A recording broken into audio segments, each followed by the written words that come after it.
حضرت رواحہ جو ہیں وہ جنگ موتا کا یہ واقعہ ہے، تو آپ نے کہا حضرت رسول پاک صلی اللہ علیہ وسلم نے کہا کہ جمعہ کا دن ہے کل، تو آج تم سب صحابہ کو تیار کر کے تو ان کو بھجوا دو، اور بھجوانے کے بعد میں کل حضرت ابو بکر کا، کیونکہ جو اونٹ ہے یا گھوڑا ہے وہ بڑا تیز سواری ہے، میں اس پہ آ کے تمہیں مل لوں گا۔ اب حضرت نے رواحہ نے بھجوا دیا، سب تیاری کر کے سب کو بھجوا دیا، لیکن لالچ یہ کی کہ کل جمعے کا دن ہے، کل جمعہ جو ہے وہ نبی کے ساتھ پڑھوں گا، اور میری سواری بھی بڑی تگڑی ہے، میں نبی کے ساتھ جا کے مل لوں گا۔ نبی کریم نے جب کل جمعے والے دن یہ سب کام کرنے کے بعد حضرت رواحہ رضی اللہ کو دیکھا اور کہا کہ رواحہ تمہیں تو میں نے کل رخصت کر دیا تھا۔ کہا یا رسول اللہ آج جمعہ تھا، تو میں نے کہا یہ اجر و ثواب جو ہے یہ میں حاصل کرتا ہوں، یہ آپ کے ساتھ جمعہ پڑھوں گا، اور ان لوگوں کو میں نے بھیج دیا، کل آپ کے ساتھ نہیں ملوں گا۔ اب نبی کا جملہ حضرت آپ کو ہدیہ کر رہا ہوں۔ نبی کہتے ہیں حضرت رواحہ سے، کہا کہ اگر اللہ تعالیٰ اس زمین سے لے کے آسمان تک سونا بھر دے اور یہ سارا سونا اللہ تجھے دے دے، اور تو اس سارے سونے کو اللہ کی راہ میں خیرات کر دے، تو جو اس کا اجر ہے وہ اتنا نہیں ہے جو ان صحابہ کا ہے جو کل چلے گئے، جنہوں نے نبی کی مانی۔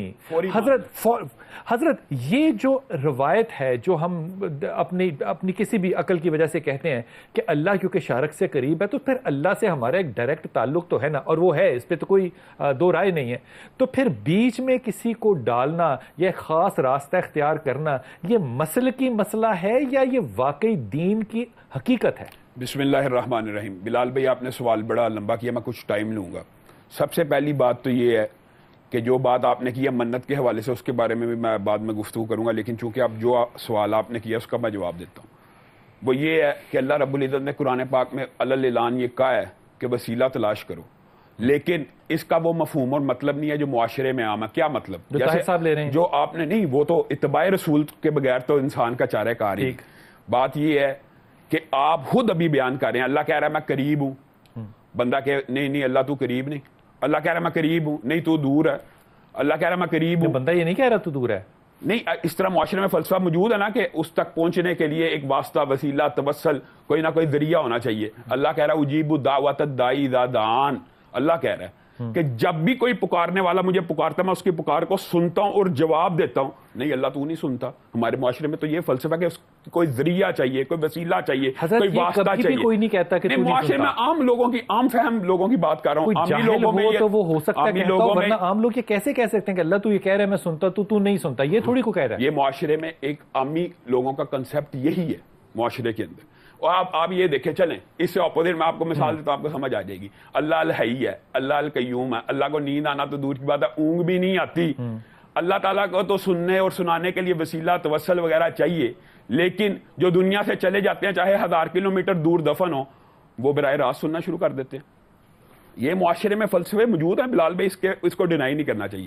دوسری بات یہ ہے کہ ہمارے معاشرے، یعنی کہ میں اگر یہاں پہ بیٹھا ہوا دعا کروں اور کہوں کہ علی جبیر کو یہ درود میرا، یہ دعا میرا، یہ سلام میرا پہنچے، تو آپ ان کے لیے تو دعا کر سکتے ہیں۔ میں آپ کو ایک حدیث بتاتا ہوں، چونکہ آپ نے اب بات سوال کے اندر سوال کریں، میں تھوڑا ایک دباچہ بنانا چاہ رہا تھا کہ شرعی وسیلے کی جائز اقسام بھی موجود ہیں۔ کیا غار کا مشہور واقعہ آپ نے سنا ہوا ہے؟ غار کے اندر کیا کیا تینوں نے؟ اپنے نیک عمل کا واسطہ دیا کہ میں نے اللہ اگر یہ نیکی خالص تیری رضا کے لیے کی ہے تو یہ پتھر پیچھے کر دے، یہ جائز ہے۔ اس کے اوپر اجماع امت ہے، ہر مسلک، ہر عقیدے کے لوگ یہ بات مانتے کہ اپنے نیک عمل کا وسیلہ اللہ کو دینا جائز ہے۔ دوسری نیک عمل کا، اپنے نیک عمل کا۔ دوسری بات یہ ہے کہ کسی زندہ نیک انسان کے پاس جا کے اس کو یہ کہنا کہ ہمارے لیے دعا کیجئے، یہ وسیلہ بھی جائز ہے کہ زندہ نیک آدمی کے پاس آپ جا کے کہتے ہیں آپ اللہ کے حضور ہمارے لیے دعا کیجئے۔ اب جو اختلاف آپ کو سمجھ آتا جائے گا، موسیٰ کی سنت ہے دعا کرنا، دوسرے کو کہنا، کیونکہ اس کی زبان سے آپ نے گناہ نہیں کیا۔ میں کہتا ہوں نبی کریم صلی اللہ علیہ وسلم خطبہ دے رہے تھے، ایک صحابی آئے، نبی کریم کو کہا مال ہلاک ہو گئے رستے، آپ اللہ سے دعا کی۔ نبی کریم نے ہاتھ اٹھایا، ابھی ہاتھ نیچے نہیں کیا، بارش ہوگی۔ اب یہی واقعہ، میں صرف ایک بات کروں گا، علامہ شفاعت رسول اور یہ بھائی بیٹھے ہیں، یہ سب سے بڑی دلیل وسیلے کی یہ دی جاتی ہے کہ حضرت عمر کے دور میں ایک صحابی پھر آئے، انہوں نے حضرت عمر کا مال ہلاک ہو گئے، رستے برباد ہو گئے، دعا کر دیجئے۔ حضرت عمر کہاں کھڑے ہیں؟ یہ سب سے بڑی دلیل ہے وسیلہ بالذات کی، جو مانتے ہیں ان کے ہاں یہ سب سے بڑی دلیل ہے۔ میں وہ دلیل، ان کی دلیل آپ کو پیش کر رہا ہوں۔ حضرت عمر کہاں پہ کھڑے ہیں؟ منبر رسول پہ۔ نبی کریم کی قبر مبارک کتنی دور ہے؟ جنہوں نے دیکھا ان کو پتا۔ حضرت عمر نے کیا اس وقت نبی کی ذات کا وسیلہ بنایا؟ کیا کہا؟ چچا عباس کو بلایا جائے، چچا عباس کو بلایا جائے، کیونکہ جب وہ دعا، اب یہی بات اب یہ جو بات ہے کہ وہ رشتہ دار ہے اس لیے ان کا وسیلہ تو کیوں بنایا؟ دعا کے وسیلہ کہ اللہ تعالیٰ نبی کریم جب تک ہمارے میں موجود تھے ہم ان سے دعا کروایا کرتے تھے. اب چچا عباس سے کروائیں گے کیونکہ ان کی دعا اللہ سنتا ہے. کسی مستجاب کیونکہ وہ چچا ہے نا. نہیں, کسی ابو لہب چچا نہیں, نعوذ باللہ, یہ بات نہیں ہوتی. وہ ایمان والے ہیں, وہ ایمان والے نہیں ہیں. اب میں یہی بات بتا رہا ہوں کہ زندہ نیک انسان کے پاس سے دعا ثابت ہوگی نا. ٹھیک, اس وسیلے کو زندہ نیک تو حضرت عمر خطاب بھی ہیں. اب بات سمجھ رہے ہیں, حضرت عمر اپنے سے زیادہ مستجاب الدعوات کی طرف بلا رہے ہیں کہ اس سے دعا کروانی ہے. مجھے یہ بتائیں حضرت عمر نے یہ کیوں نہیں کہا کہ اللہ کے رسول کی قبر کے اوپر کھڑے ہو کے کہ رسول اللہ صلی اللہ علیہ وسلم کا واسطہ, اس لیے ہمارا یہ. اچھا, اگر میں اختلاف سمجھ لینا چاہیے, لیکن اختلاف کو میں کہتا ہوں جو عقیدہ اصل ہونا وہ بھی بیان کرنا چاہیے. ابھی دو بھائی بیان کریں گے. اصل بات کیا ہے؟ اصل بات یہ ہے یہ ذات کے وسیلے کے قائل ہیں, ہم ذات کے وسیلے کے قائل نہیں ہیں. ہم دعائے رسول کے وسیلے کے قائل ہیں. حضرت عمر ذات کے قائل نہیں ہے, حضرت عباس کو بلایا. دعائے عباس, دعائے ذات تو عباس کی ہے نا, عباس ہاتھ اٹھا رہے ہیں. اگر ذات کا وسیلہ ہوتا تو نبی کریم افضل ہیں کہ حضرت عباس؟ نبی کریم. ہاں, تو پھر نبی کریم کا وسیلہ دینا چاہیے. بات تو ٹھیک ہو گئی نا, نبی کریم کا وسیلہ. لیکن ذات موجود ہے نا, میں یہی وہاں موجود ہے, ان کو بلا لیا. اس میں برائی کیا ہے؟ زندہ نیک انسان سے دعا کرانے میں تو میں کہہ رہا ہوں ہمارا عقیدہ اجماع ہے کہ سب سے کروائی جا سکتی. علماء کرام نے جو شرعی وسیلہ بیان کیا ہے اس میں اللہ کی اسماء کا وسیلہ, اللہ کی ذات کا وسیلہ, جس طرح قرآن پاک میں فد اللہ کہ قرآن پاک میں اللہ کو پکار, وللہ الاسماء الحسنی فادعوہ بہا, کہ اللہ کی اسماء کے ساتھ دعا کرو. پھر اس کے بعد دوسرا ذوات کا وسیلہ. ذوات سے مراد ذات کا, جس طرح وہ فرما رہے تھے کہ ذات کا وسیلہ نہیں ہوتا جو دنیا سے چلا جائے. صحیح, یہ تو دنیا سے جانے کی بات ہے نا. حضرت آدم علیہ السلام کی جو توبہ قبول ہوئی تھی, یہ ایک بڑی طویل حدیث ہے. اہل سنت اس کو بیان بھی کرتے ہیں اس کو کہ انہوں نے بڑا عرصہ دعا مانگی تو ان کی دعا قبول نہ ہوئی.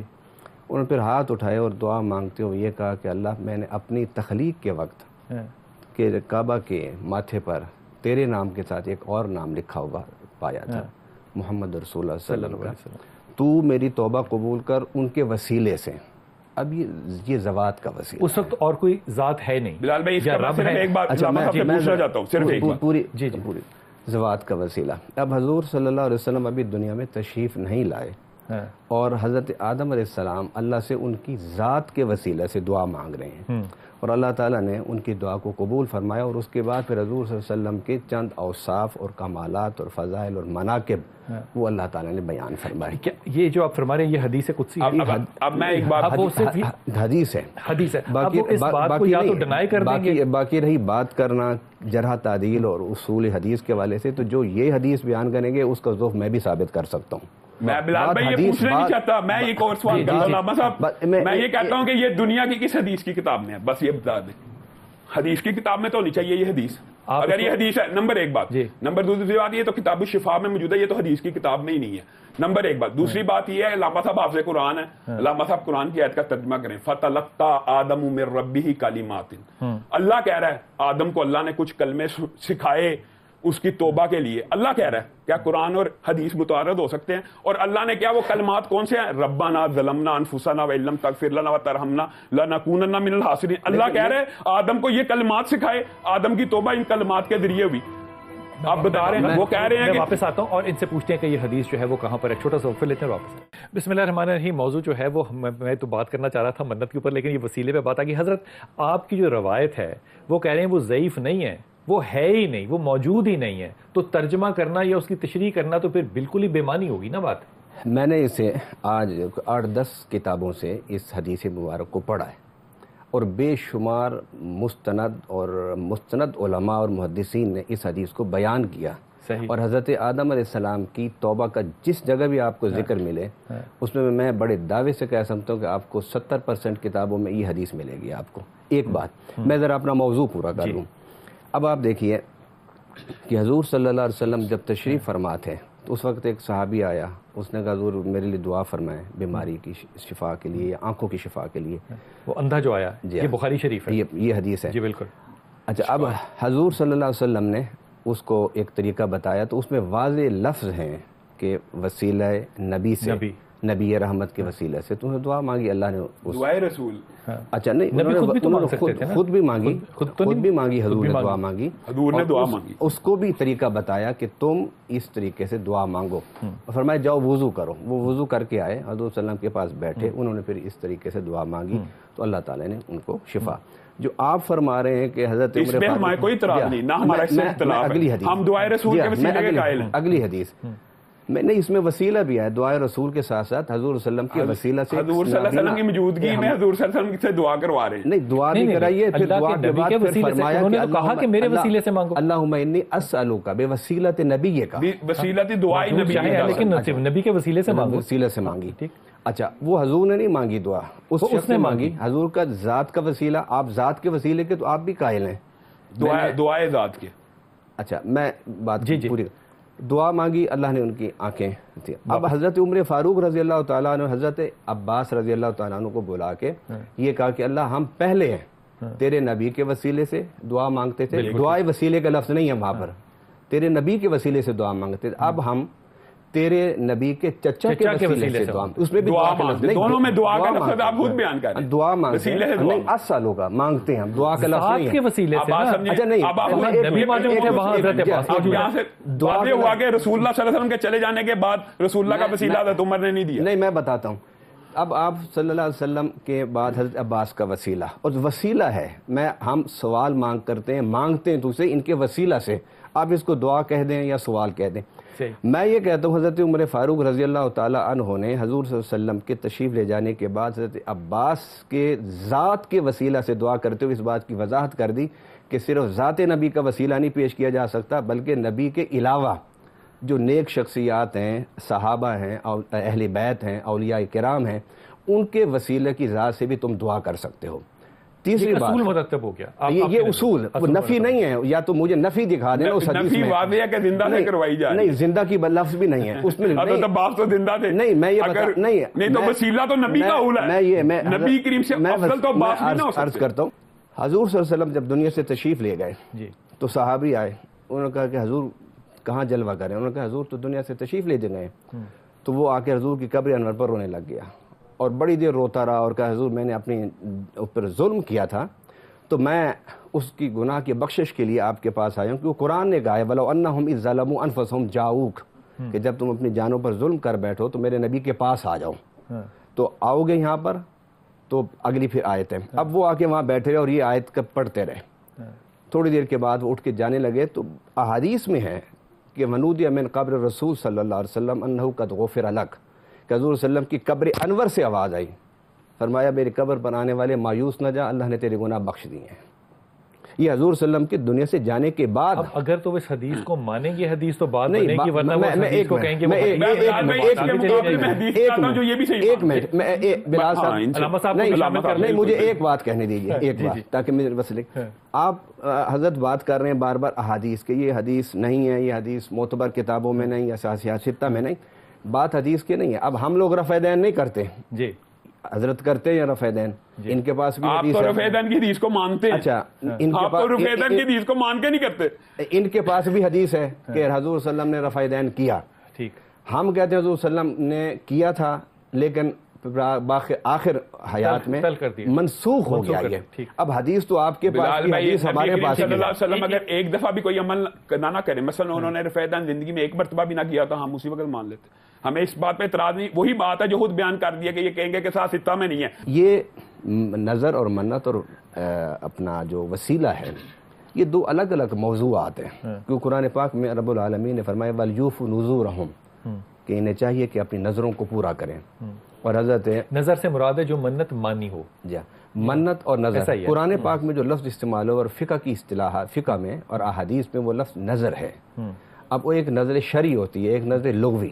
نظر شرعی یہ ہے کہ آپ اللہ تعالیٰ سے کوئی وعدہ کر لیتے ہیں کہ اللہ یہ میرا کام پورا ہو جائے تو میں یہ کام, اور وہ نیک ہی ہونا چاہیے, بد نہیں. اچھا اس میں نیک ہونے کے ساتھ ساتھ یہ بھی شرط ہے فقہ کی کتابوں میں کہ وہ جن سے واجب یا جن سے فرض سے ہو, یعنی آپ ایسے عمل کی منت مانیں, نظر مانیں کہ جو کبھی نہ کبھی فرض ہو. مثلا آپ نفل کی منت مانگتے ہیں. اگر میں یہ کہوں کہ میں 200 لوگوں کو کھانا کھلاؤں گا تو یہ کبھی فرض بھی نہیں تھا, تو یہ میں منت زکوٰۃ میں فرض ہے. زکوٰۃ میں سے نہیں کھلانا چاہتا یار, وہ اس سے سید بھی ہو سکتے ہیں. کفارے میں فرض ہے, کھانا کھلانا جو ہے کفارہ, اس میں آپ بے شک جھوٹی قسم کا کفارہ, جھوٹی کا کفارہ, کفارہ زہار ہے, کفارہ صوم ہے, کفارہ قتل ہے, کافی سارے کفارے. مطلب کھانا کھلانا یہ اس جنس سے ہے, اس نوعیت سے ہے کہ جو بعد دفعہ فرض ہوتا ہے, بعد دفعہ واجب ہوتا ہے. آپ اگر یہ کہیں کہ بھئی میں اللہ کا ذکر کروں گا, 10 تسبیح پڑھوں گا, منت مان رہے ہیں, یہ منت نہیں ہوگی, یہ نہیں ہوگی. اگر آپ منت مان لیتے ہیں کہ میں کلمہ شہادت کی 10 تسبیح پڑھوں گا, تو یہ منت ٹھیک ہے, کیونکہ کلمہ شہادت فرض ہوتا ہے جب انسان نے کلمہ پڑھ کے مسلمان ہونا ہوتا ہے. یہ بڑی اچھی بات ہے جی. صرف منت وہ مانی جا سکتی ہے نیک عمل جو ڈائریکٹ یا انڈائریکٹ فرض ہو, فرض یا واجب. ایسے ہی ہے مثلا کہ جس طرح میں نے کہا کہ میں اپنا ذکر اللہ کے اسماء کا ذکر کروں گا, یہ فرض نہیں ہے, یہ فرض کسی دور میں بھی نہیں, کسی حالت میں بھی نہیں. لیکن کلمہ شہادت جو ہے, کلمہ شہادت ہے, اس میں اللہ کے اسماء فرض نہیں, وہ تو قرآن کی تلاوت فرض ہے. اسی طرح قرآن کی تلاوت کی منت مان سکتا ہے, تو قرآن کی تلاوت نماز میں جو ہے فرض ہے, سورہ فاتحہ پڑھنا واجب ہے. یعنی یہ ایک شرط ہے, یہ نہیں ہے. لیکن اسلام سے پہلے وہ آپ دیکھ لیں, جس طرح آپ ابھی مثال دے رہے تھے حضرت زکریا علیہ السلام کی, حضرت یحییٰ علیہ السلام کے پاس ساری عمر حضرت مریم حضرت زکریا کے پاس رہیں, کہ انہوں نے منت مان لی تھی ان کی والدہ نے کہ میں منت مانتی ہوں جو کچھ میرے پیٹ میں ہے, انی نظرت لک ما فی بطنی محررا فتقبل منی, میں اسے اللہ کے لیے کر دوں گی. لیکن اس وقت ایسی منتیں ماننا ان کا ایفا یہ واجب نہیں ہے, نہ فرض ہے نہ کوئی ضروری. بلال بھائی اس حوالے سے میں ایک بات کہنا چاہتا ہوں کہ جو اب آپ نے جو بات کی نا کہ وہ جو وسیلے کا قائل ہو وہی نظر و منت کا قائل ہوگا, ایسا نہیں ہے.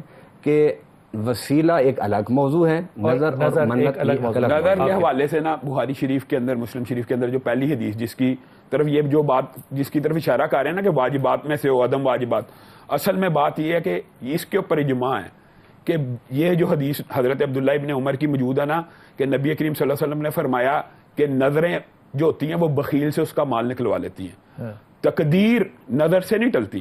اب نظر کی جو بنیادی طور پہ 2 قسمیں وہ پتہ کیا ہیں, ایک یہ ہے کہ نیکی کا ارادہ کرنا, یہ نظر نہیں ہوتی, نیکی کا ارادہ کیا یہ نظر نہیں ہے. ایک یہ ہے کہ نیکی کر لی اور نظر, جیسے نیکی حضرت مریم کا جنہوں نے واقعہ بیان کیا. نظر نہیں سمجھ آ رہی آپ کیا کہہ رہے ہیں, میں آپ کو ایک بات بتاتا ہوں. نظر یہ ہے کہ ایک جس کی بات انہوں نے کی ہے کہ اللہ تعالیٰ اگر تو میرا یہ کام کرے گا میں اتنے نوافل ادا کروں گا, یہ نظر ہوگی. یہ نظر ہوگی وعدے کے اوپر. ایک یہ ہے کہ میں پہلے 2 نفل ادا کر لوں, اللہ تعالیٰ میرا یہ کام کر دے, بعد میں کہوں میں پہلے 2 نفل پڑھے. اچھا یہ نظر نہیں, نظر اب آپ سمجھ رہے ہیں یہ نفل جو ہے یہ جو نفل بن جائے, یہ جو نفل ہے یہ وسیلہ ہے, یہ نیک اعمال کا وسیلہ, یہ وسیلہ ہے. نیک عمل کرے گا تو وہ نظر ہوگی, نیک عمال کا وسیلہ. اگر پہلے کرے گا تو وسیلہ ہوگا, بعد میں کرے گا تو نظر ہوگی. اتنا سا فرق ہوتا ہے. اور یہ نیک عمل کا وسیلہ دینا بہتر ہے بنسبت وہ نظر جو ہے نا وہ مکروہ ہے سب کے نزدیک اس حدیث کے تحت کہ نبی کریم صلی اللہ علیہ وسلم نے فرمایا نظر سے تقدیر نہیں ٹلتی. اصل میں تقدیر تو آدمی کو روک دیتے نا رسول پاک صلی اللہ علیہ وسلم. اچھا وہ تو قرآن کی آیت ہے, وہ خراب کیسے یوفون بالنذر, انہوں نے ابھی قرآن کی آیت پڑھی ہے, نظروں کو پورا کرتے ہیں. میں یہی بتاتا ہوں, نبی کریم صلی اللہ علیہ وسلم نے فرمایا کہ نظر جو بندہ مان جو لی ہے ایک نیک عمل کی وہ اس نے پوری کرنی ہے, لیکن عمل اگر نیک نہیں نا وہ نظر پوری نہیں کرنی. میں نے نظر مان لی, تھوڑی منت ہو سکتی کہ میں قتل کروں گا, یہ تو کوئی بات نہیں. میں مثال دے رہا ہوں, ایسی لوگ نظر بڑی اچھی کر دی کہ وہ ڈائریکٹ یا انڈائریکٹ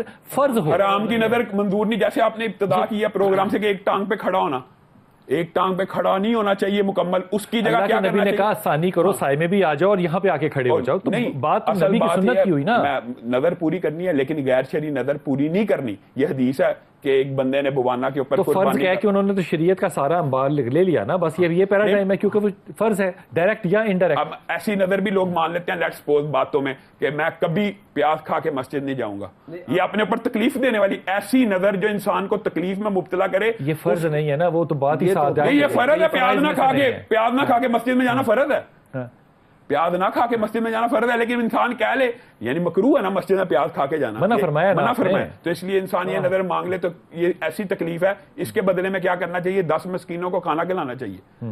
اور ویسے وہی حدیث ہے کہ جو تقدیر ہے وہ دعا سے ٹلتی ہے, تقدیر صدقے سے ٹلتی ہے, تقدیر نظر سے نہیں ٹلتی.